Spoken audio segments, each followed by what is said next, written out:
Good afternoon, everyone. Welcome to Advent Member Talks. My name is Sam. My pronouns are they, them, and I'm the Director of Member Experience at Advent Coworking.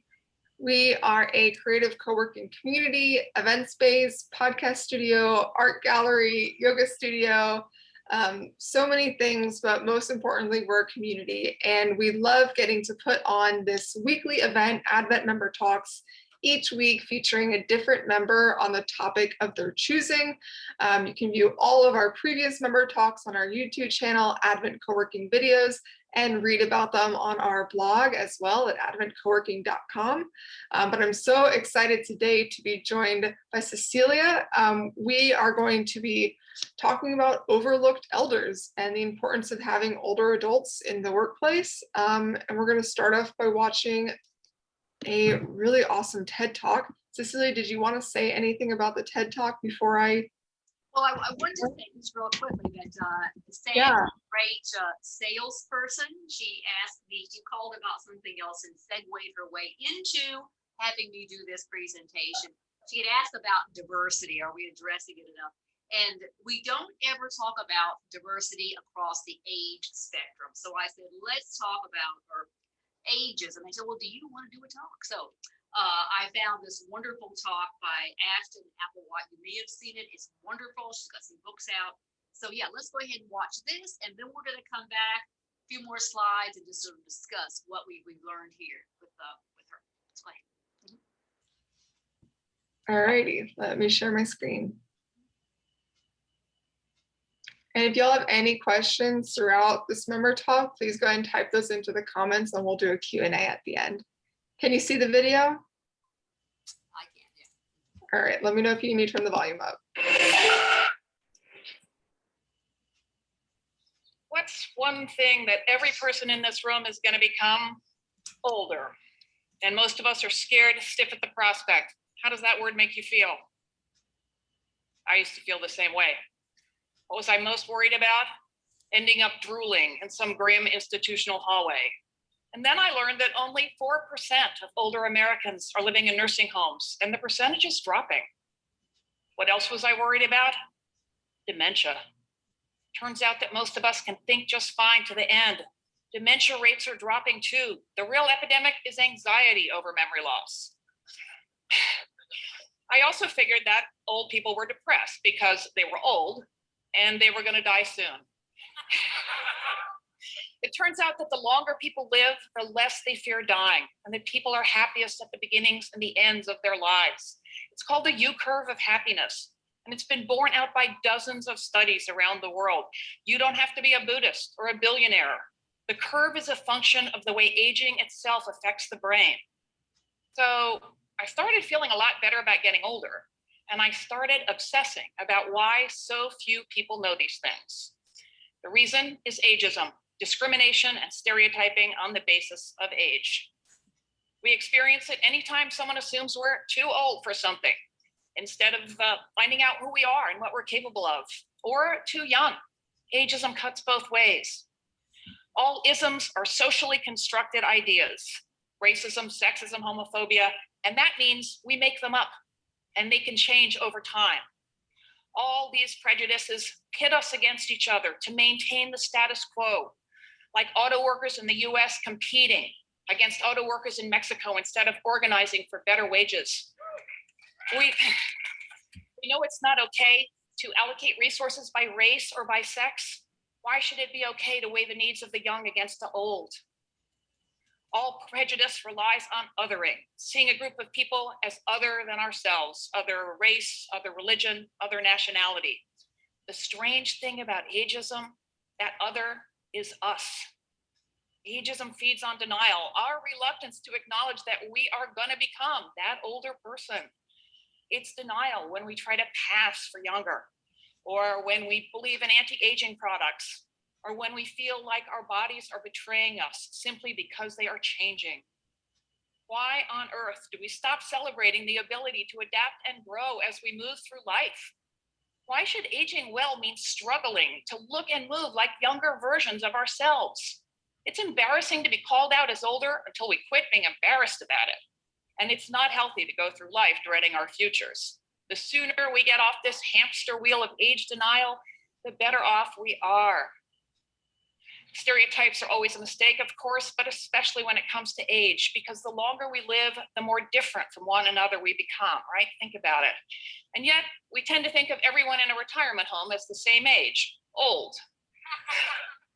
When they can span 4 decades, can you imagine thinking that way about a group of people between the ages of 20 and 60?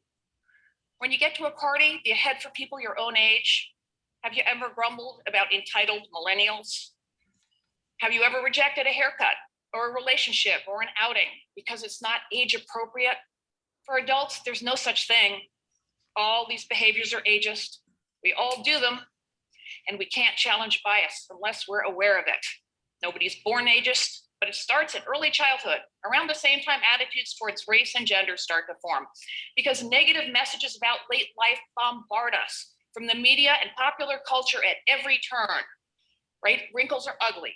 Old people are pathetic. It's sad to be old. Look at Hollywood. A survey of recent Best Picture nominations found that only 12% of speaking or named characters were age 60 and up, and many of them were portrayed as impaired. Older people can be the most ageist of all because we've had a lifetime to internalize these messages, and we've never thought to challenge them. I had to acknowledge it and stop colluding. Senior moment quips, for example, I stopped making them when it dawned on me that when I lost the car keys in high school, I didn't call it a junior moment. Like I stopped blaming my sore knee on being 64. My other knee doesn't hurt, and it's just as old. We are all worried about some aspect of getting older, whether running out of money, getting sick, ending up alone, and those fears are legitimate and real. But what never dawns on most of us is that the experience of reaching old age can be better or worse depending on the culture in which it takes place. It is not having a vagina that makes life harder for women, it's sexism. It's not loving a man that makes life harder for gay guys, it's homophobia. And it is not the passage of time that makes getting older so much harder than it has to be, it is ageism. When labels are hard to read, or there's no handrail, or we can't open the damn jar, we blame ourselves, our failure to age successfully, instead of the ageism that makes those natural transitions shameful and the discrimination that makes those barriers acceptable. We can't make money off satisfaction, but shame and fear create markets, and capitalism always needs new markets. Who says wrinkles are ugly? The multi-billion-dollar skincare industry. Who says perimenopause and low T and mild cognitive impairment are medical conditions? The trillion-dollar pharmaceutical industry. The more clearly we see these forces at work, the easier it is to come up with alternative, more positive, and more accurate narratives. Aging is not a problem to be fixed or a disease to be cured. It is a natural, powerful, lifelong process that unites us all. Changing the culture is a tall order, I know that, but culture is fluid. Look at how much the position of women has changed in my lifetime, or the incredible strides that the gay rights movement has made in just a few decades, right? Look at gender. We used to think of it as a binary, male or female, and now we understand it's a spectrum. It is high time to ditch the old young binary too. There is no line in the sand between old and young after which it's all downhill. And the longer we wait to challenge that idea, the more damage it does to ourselves and our place in the world, like in the workforce, where age discrimination is rampant. In Silicon Valley, engineers are getting Botox and hair plugged before key interviews. And these are skilled white men in their 30s. So imagine the effects further down the food chain. The personal and economic consequences are devastating. Not one stereotype about older workers holds up under scrutiny. Companies aren't adaptable and creative because their employees are young. They're adaptable and creative despite it. Companies, we know that diverse companies aren't just better places to work, they work better. And just like race and sex, age is a criterion for diversity. A growing body of fascinating research shows that attitudes towards aging affect how our minds and bodies function at the cellular level. When we talk to older people like this, or call them sweetie or young lady, it's called elder speak, they appear to instantly age walking and talking less competently. People with more positive feelings towards aging walk faster, they do better on memory tests, they heal quicker, and they live longer. Even with brains full of plaques and tangles, some people stayed sharp to the end. What did they have in common? A sense of purpose. And what's the biggest obstacle to having a sense of purpose in late life? A culture that tells us that getting older means shuffling off stage. That's why the World Health Organization is developing a global anti-ageism initiative to extend not just lifespan, but health span. Women experience the double whammy of ageism and sexism, so we experience aging differently. There's a double standard at work here, shocker. The notion that aging enhances men and devalues women. Women reinforce this double standard when we compete to stay young. Another punishing and losing proposition. Does any woman in this room really believe that she is a lesser version, less interesting, less fun in bed, less valuable than the woman she once was? This discrimination affects our health, our well-being, and our income, and the effects add up over time. They're further compounded by race and by class, which is why everywhere in the world, the poorest of the poor are old women of color. What's the takeaway from that map? By 2050, 1 out of 5 of us, almost 2 billion people, will be age 60 and up. Longevity is a fundamental hallmark of human progress. All these older people represent a vast, unprecedented, and untapped market. And yet, capitalism and urbanization have propelled age bias into every corner of the globe, from Switzerland, where elders fare the best, to Afghanistan, which sits at the bottom of the global Age Watch Index. Half of the world's countries are mentioned on that list because we don't bother to collect data on almost 2 million people because they're no longer young. Almost 2/3 of people over 60 around the world say they have trouble accessing healthcare. Almost 3/4 say their income doesn't cover basic services like food, water, electricity, and decent housing. Is this the world we want our children, who may well live to be 100, to inherit? Everyone, all ages, all genders, all nationalities, is old or future old. And unless we put an end to it, ageism will oppress us all. And that makes it a perfect target for collective advocacy. Why add another ism to the list when so many, racism in particular, call out for action? Here's the thing, we don't have to choose. When we make the world a better place to grow old in, we make it a better place in which to be from somewhere else, to have a disability, to be queer, to be non-rich, to be non-white. And when we show up at all ages for whatever cause matters most to us, save the whales, save the democracy, we not only make that effort more effective, we dismantle ageism in the process. Longevity is here to stay. A movement to end ageism is underway. I'm in it, and I hope you will join me. Thank you. Let's do it. Let's do it.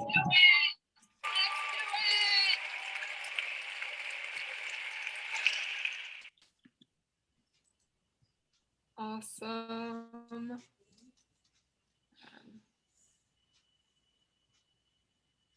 Cool. Well, Cecilia, I'll hand it over to you. She's a tough act to follow, but I will give it a try. I hope that gave everyone a sort of a good overview of what to think about. If you have any notes, I'm sure you can send them off. But what I'm going to do is sort of go through some slides. I've sort of put together some notes, echoing some of what you said, as well as some other research that I've come up with. The reality is, as she said, you were either old or future old. And so we've got to make plans for older workers in the workplace, and especially now more than ever. We've had the pandemic, which obviously has created a shortage of workers, but there's also been some long-term demographic trends that are making it harder for employers to staff up. When you have obviously a shortage, employers have to beef up what they have to offer, and that means, as we've seen, higher wages. There are sign-in bonuses, a more stable work schedule, benefits, incidental paid. You've got companies that are now willing to take bachelor's degree off the requirements and offer in-house training. And you've also seen a variety of work-life options now where you have people able to take family leave, they can work from home, and they can also work part-time and get benefits. For the older workers, what does that mean? Well, less forced retirements, less discrimination towards applicants, and more reasonable accommodations. And we'll get into that later on. As I mentioned, it's just, Cecilia, sorry to interrupt. We don't see your PowerPoint. oh, I you don't know can't if you see wanted. PowerPoint. Oh my goodness. It's all good. Oh my I goodness. think you just need to share your screen with it. Yeah, I'm so sorry. How about that? Got it? Is that it? Oh, Got it. okay. Well, I won't repeat what I said. You can read it there. Basically, you know, it's going to be a great time for really everybody, but especially older workers because of the shortage right now. So, okay. We mentioned, let's see, that's not doing it. Okay, we got that problem again where it's not advancing. Sam. Okay. Okay, there we go. Okay, all right. So as I mentioned, pandemic, but also we are involved in a very long-term demographic trend with a lower birth rate. And what that means is lower number of workers in that coveted 16 to 59-year-old age range. And if you look on the chart, you can see my cursor circling around. If we look at the 2 decades beginning December of 2000 through year end 2020, we can see the number of people in that age group, and then those who were 60 or older, and you can see that the number in that age bracket, again, that, you know, prime working years age span has increased, but nowhere near the number of those older workers. And again, you can see this key, but this is probably the most clearest chart. You can see the working age population is not growing, it's shrinking, and that bodes well again for older workers. They become more valued. Also, with the economy finally opening up, we're seeing actually people quit, which is a wonderful monitor for good things. Number of job openings, obviously, but people feeling comfortable enough that they can actually quit and find a new job or quit to take a new job. That's a good thing for older workers. Now, you know, okay, you're forced into this room. You've got to hire older workers. Well, it's not that bad, actually. Older workers have the skills and qualities needed to fill these vacancies. And here are a couple of studies done by Georgetown University. A look at the intensity of skills needed across all occupations and those that are knowledge intensive across all occupations.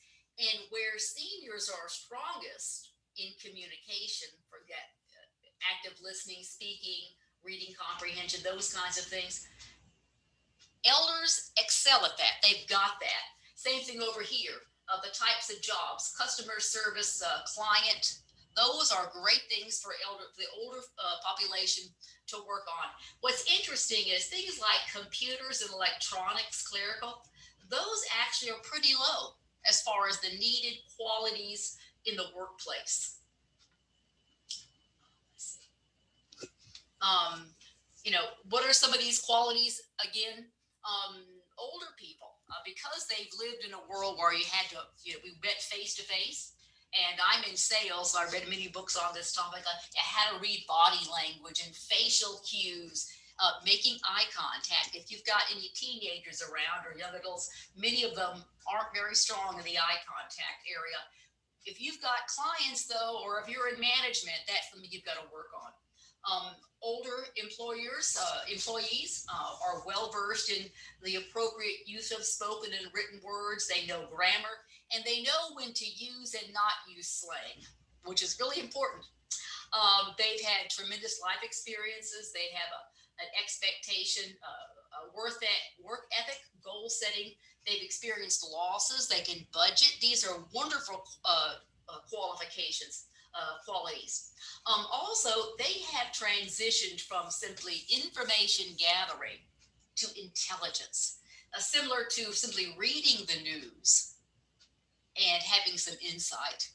Obviously, for those who listen to NPR, it's the insight we're looking for, not just the news. A multi-generational workforce can spark creativity. You're getting input from a whole host of voices. And also, because many elders have been there and done that, they can help with mentoring younger employees. There was what are some of the myths about the older worker? Number one is that you can't teach them anything. Well, the truth is they may take longer than younger employees due to filtering it all through their life experiences, but they can learn and they do wonderfully. Memory. It's true, their short-term memory changes with age, but their long-term actually improves. The myth that younger folks are smarter than older folks, that's not true. The myth that creativity somehow stops at a certain age, whereas wisdom and creativity continue throughout life. Have you ever seen Grandma Moses, her work, for example? The idea that you'll have an office full of crotchety old ladies or something. Well, personality traits really remain stable over time. If you were a crotchety 20-year-old, well, yeah, you'll probably be a crotchety 65-year-old. Poor attitude. Do older workers have a bad attitude at the office? No, in fact, many report very good mental health and fewer health problems than other age groups. Dementia, and she mentioned this here, it is not a normal part of aging. In fact, only 5% of folks actually in their 70s have it. And then that they're chronic complainers. You hear that about older workers. And as she showed, Ashton showed, that you've got this U-shaped curve. In fact, that older people in generally are more satisfied and optimistic than people say more in midlife. Okay, what are some things we know about aging and you as an employer or a coworker should be aware of? Obviously, the level of health varies widely the older that you get. So you can't stereotype a certain age with a certain level of vigor. There are 4 chronic health conditions that older people suffer, but many of those are diet or lifestyle related. It's not inevitable. Yes, hearing does become more difficult the older you get, but with accommodations in the workplace, that should be of no problem for workers. Yes, again, vision changes as we age, but again, with accommodations, a brighter workplace, better computer monitors, whatever, that just shouldn't be an issue to an employer. And in fact, here again, 2/3 of older adults report being in good health or very or excellent good health compared to their peers. All right, let's get down to, well, then how do you talk to these people? What do you say? What are some do's and don'ts? Well, when you're speaking about older people, please don't use the word old or elderly, senior citizen. When you're speaking to an older person, don't be condescending and call them a young lady. No, she's not a young lady. Don't use words like a grandma tested, baking or whatever. Calling somebody a Karen obviously puts them right in the middle of, let's say, 40s something. A cougar, old codger, somebody of a certain age, or someone who is young at heart. Is there an old of heart? Anything that uses anti-aging terminology for its products and services. When you talk about an event, we don't have to couch age into the description. For example, let's not call young adult volleyball league, just say volleyball league. Senior water aerobics class, just say, water aerobics class. Let people show up, let them decide for themselves. Let's not make the decision for them. Maybe I'd like to go to a slower water aerobics class. I'll be just fine. When you talk to others, don't reinforce stereotypes like with your children, old folks, get out of the way, when you're on the highway. A stereotype, a big one, is that the older generation lacks in technology skill. This is completely wrong. The biggest indicator of not being able to be technology savvy is not age, it's income, it's economics. When you're talking to people, don't use the terminology, you're too young or you're too early to apply, for example, for a job. You wouldn't say you're too black or you're too gay or you're too fat to apply for a job. Age, couching it with age is the same thing. Don't refer to a group of people as boomers or millennials or Gen X. Be careful when you use that terminology. When you're looking for an employee, help want an ad out there, be careful of using things like recent grad, digital native. We have a startup atmosphere that obviously would scare off a lot of older workers. Also, putting limits around the amount of experience required, 7 to 10, for example. 7 to 10 might scare off many younger applicants and also scare off those who have, let's say, 25 years of experience. And also, when talking to women, please don't peg us around our biological clock or menopause. That kind of talk diminishes, who we are, our obligations in life, and our gender roles.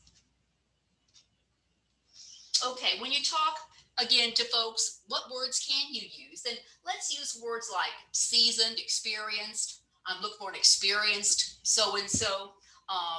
That individual is distinguished, wise, enduring, ageless, an elder. Somebody is well-versed. They're mature, they're knowledgeable. There are plenty of other adjectives we can use that don't zero in on their age. When you're talking, be careful what you say. When you say, for example, I'm getting too old to so-and-so. Well, the reality is I really don't have any interest. If I had an interest in skydiving, I would definitely not say I was too old for it.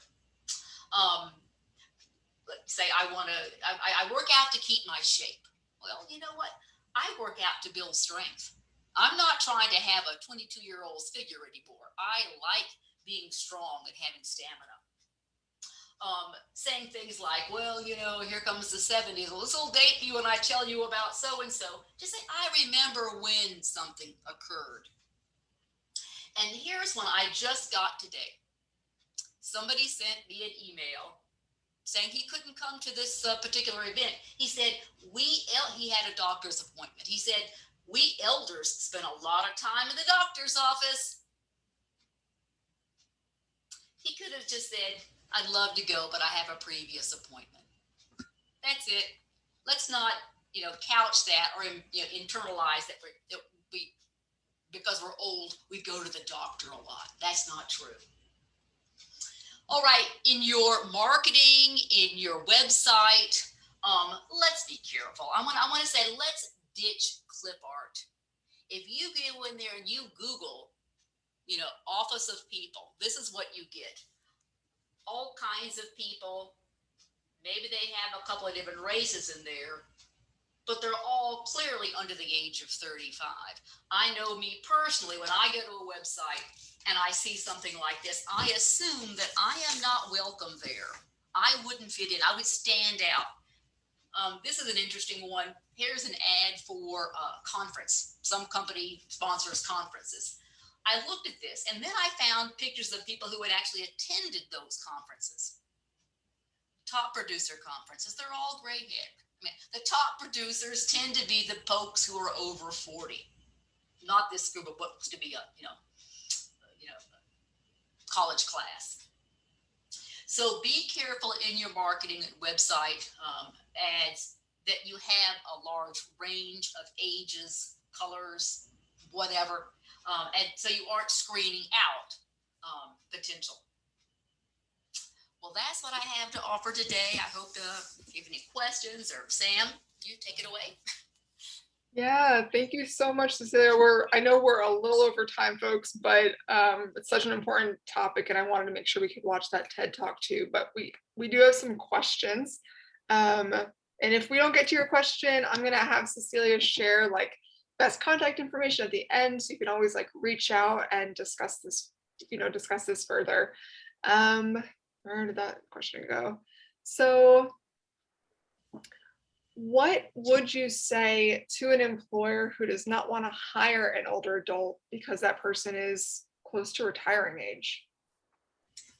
Well, again, I think we have got sort of the perfect storm right now, in that the pandemic, the demographics are all working in our favor. So someone who may have turned you down 6 months ago may have a very different attitude now. So it's time. It's almost like my teenagers. They are all getting jobs. They're working all over the place. They are filling in where others had filled, and especially do it quickly, because when the various unemployment benefits go away, there's a whole group of folks who are going to come back into the pool. So now is a great time. It's hard.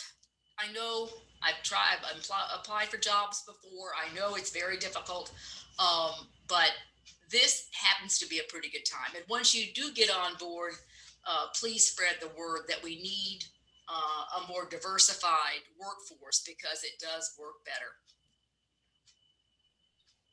Absolutely. And you made a really good point. I mean, looking at all these photos and just kind of the young folks, and, when we were talking on the phone, you were specifically talking about like co-working spaces and how many, images are used just of like young people. What other things can say like co-working industries, or, the startup industry that really kind of plays itself as this like younger person, what can those industries do to actually become more welcoming and actually include older adults in the workforce? I personally feel that the retiree market is desperate for something like a co-working space, because so many folks miss the camaraderie, the energy, the excitement.